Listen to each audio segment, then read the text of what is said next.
Kalbim darma duman, senden iz yok hayli zaman.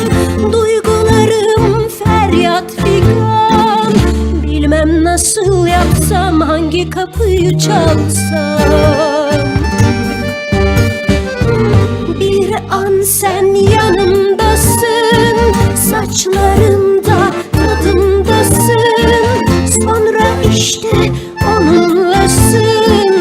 Aşk mı bunun adı, beni benden aldı.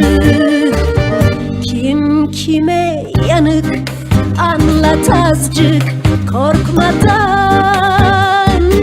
Vazgeçme benden, saklanırsam gözlerinden.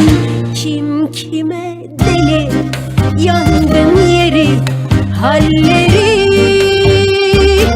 Bir dargın bir barışır, bu hikaye nasıl biter?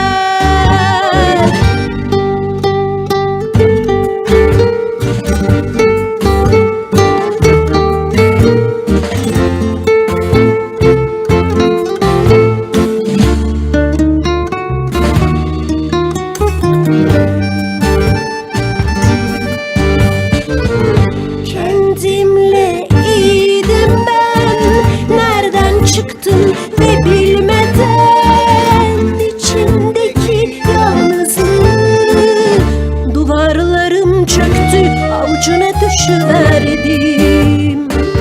Kim kime yanık, anlat azıcık korkmadan.